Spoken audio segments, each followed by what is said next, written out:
Hi gents, just thought I'd do a quick video as explained earlier to hopefully further clarify the types of knots we're hoping to bring to the Against the Grain LE 2017 buy. So first I'd just like to say thank you for your patience, and also to the other three mods that have developed the brushes, and as you all know, look absolutely fabulous. There's some absolute stunners involved. So getting to it. First thing I'd like to mention is the type of hair we've requested from Bernd and what he's requesting from his suppliers. So the actual hair type is very similar to this particular brush that I have. The hair tips will be super white in scientific terms, meaning they've been treated for longer. This gives it a dry, crisp feel, and once wet, the tips themselves clump into a honeycomb-like structure to give it a gel tip feel. So absolutely great in terms of performance. Just to give you a visual idea on a brand that uses untreated hair, this is the new Shavemac, again limited edition brush, 2-band silver tip, and the Shavemac is noticeably lighter than the Shavemac, and to be honest with you, performance wise both are superb, but that's just a visual representation of the two. This one, I don't have any gel tip feel as such, not at least after 5 or 6 uses. This one, after about 2-3 uses, it really opened up and there's loads of gel tip feel to it. Right, so in terms of the knots, we're hoping to provide a 2-band standard silver tip, a DO1 2-band, and a flat top or extreme knot. So if we take a look at the standard 2-band first, I know a lot of this is repetitive, so I do apologise for those who have already heard and know what I'm talking about, but for the newbies, this is a standard 2-band fan and this is a standard 2-band bulb. Both are 26mm knots, and the main difference you'll find is with the bulb, which is my personal preference, you have better scrub, obviously because the hairs are longer and the knot is more compact. With the fan knot, you have a lovely painting sensation, which often is like cloud soft or gel tipped. When you put the two together, you can see the splay of the fan is greater than that of the bulb, and that's basically because the bulb is more compact than the fan.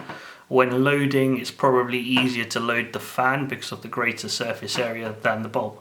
So it really comes down to personal preference. I would highly recommend trying both at some point in your shaving career.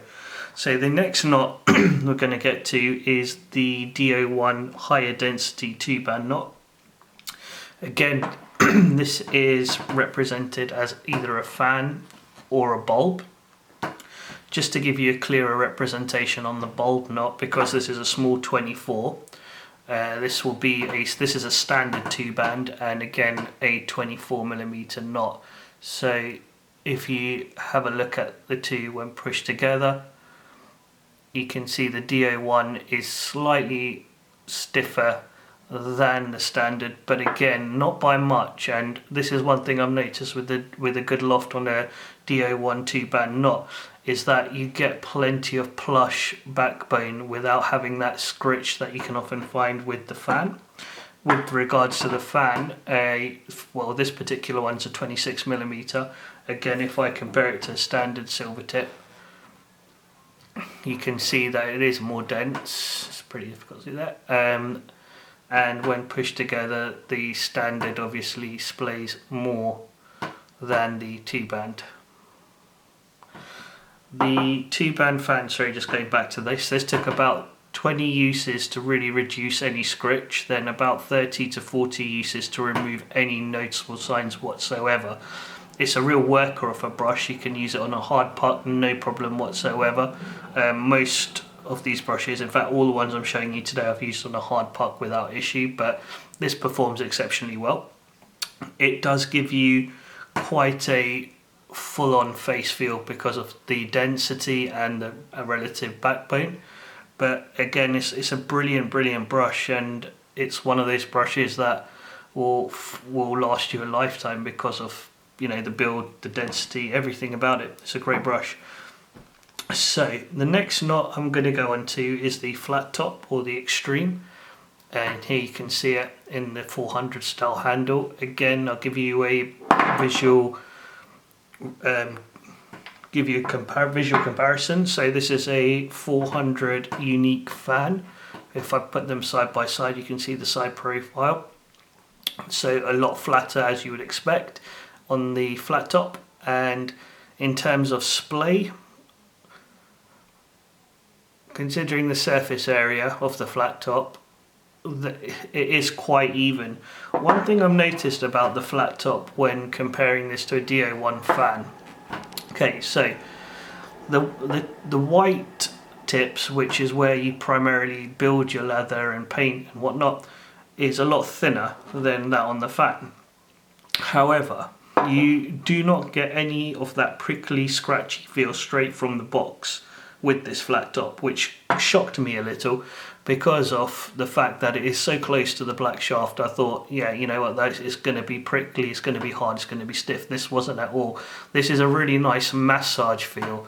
And I think it took about 5 uses to fully open up, during which maybe 1 or 2 of the early uses portrayed a little bit of scratch, but I mean, it was hardly anything to worry about.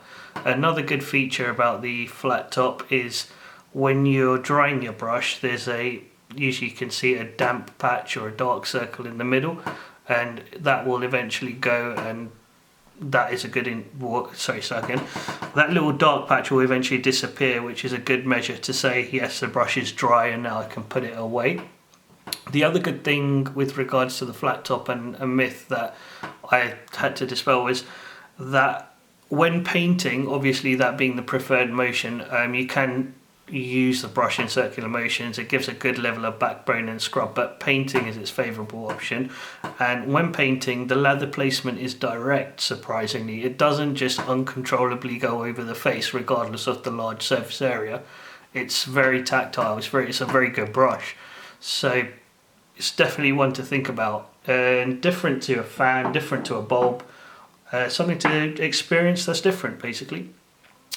So yeah, that's the flat top. One other thing about the flat top, when speaking about backbone, there's more backbone in the flat top than there is in the unique. There is less backbone in the flat top than there is in the DO1 2-band fan. That may sound strange, but feeling the two, you do have a little bit more backbone in the DO1 fan, regardless of the fact that this is closer to the black shaft here. I find I get more give with my flat top than I do with the 2-band fan. This may just be down to hair type, but it's something strange that I found anyway. So I hope that helps you in deciding, or at least having a better thought as to what each knot may provide. If I was to answer for myself the 2 brushes that I've reserved, I would probably be going for a standard 2-band fan because it's the same or very similar hair type to this, and I absolutely love this brush. If I could have a replica backup, I would, and it just gives out the beautiful gel soft tips. It still gives you a lovely plush feel because a backbone is there with regards to its short loft. And yeah, I love the fact that when I hear from a manufacturer that the hair is crispy and when dry, and ask them to test it to make sure there's no scratch to it or any scritch, and they come back positive, then that gives me good reassurance with regards to the quality of the knot. So yeah, it would probably be, like I said, a standard 2-band, and I will probably, because I already have many DO1 2-bands, it's either going to be a DO1 2-band large bulb, sorry, that's a standard. This is the DO1 2-band bulb, either one of these, because I know these tips are slightly darker from a different batch and I would like to have the DO1 in the bright white, or because I only have the one and I have enjoyed using this brush a lot, it will be the flat top. Again, it's probably going to be a debate between these two. They're both the same in terms of a DO1 2-band, but just a different shape, and Yeah, the flat top's brilliant. The other thing, obviously, to put into regard when choosing your knots is make sure they actually, what's the best word, complement the handle, so that it doesn't look out of place. The knots that Burn provided look brilliant with the handles, and it's important to maintain that level of symmetry within the brush so that it looks good. Okay, so it's obviously late mixing my words. Thank you for watching this video, and like I said, I hope this helps. Thanks again, bye.